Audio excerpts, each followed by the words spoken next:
Le 3 avril 2021, Bernard Tapie et sa femme Dominique se reposaient dans leur résidence secondaire de Seine-et-Marne. Ils habitent d'ordinaire à un hôtel particulier du 7e arrondissement de Paris, lorsqu'ils ont été ciblés par des cambrioleurs qui s'en sont violemment pris à eux.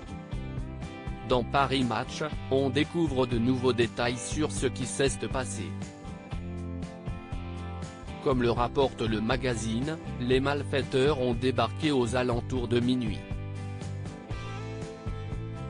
Ils ont cassé une verrière, escaladé une balustrade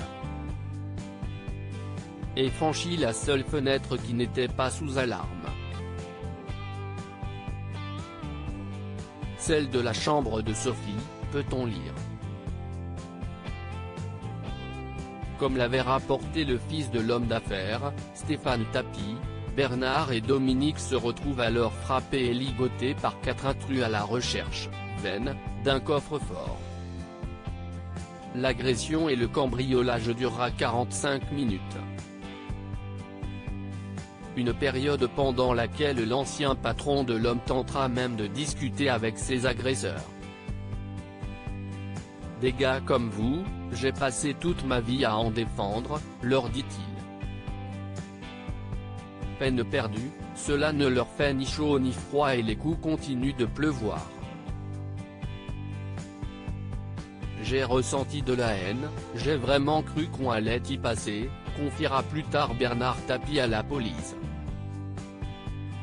S'il n'a pas pu défendre physiquement son épouse, il a manifesté sa colère et son dégoût en crachant au visage de ses agresseurs. À 1h06 du matin, un appel de vérification déclenché pour l'alarme agression du domicile se met à sonner.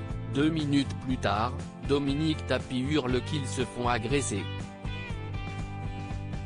Quelques minutes après, les policiers de la BAC arrivent et constatent que les malfrats sont repartis avec un maigre butin. Il s'agit de 3 individus de type africain, un nord-africain qui était dépourvu d'armes de poing et n'ont laissé derrière qu'une paire de gants.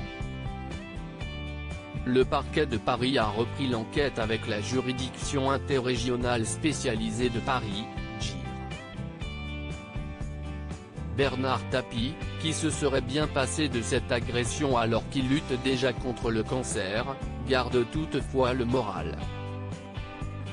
Devant ses enfants, réunis à son domicile parisien, s'y estime même lui qui a préféré dédramatiser la situation. Réveillez-vous. On est vivant. On a eu un bol incroyable parce qu'il était venu pour nous tuer. On a failli crever. Ohé, on est vivant, leur a-t-il assuré. Paris Match, édition du 15 avril 2021.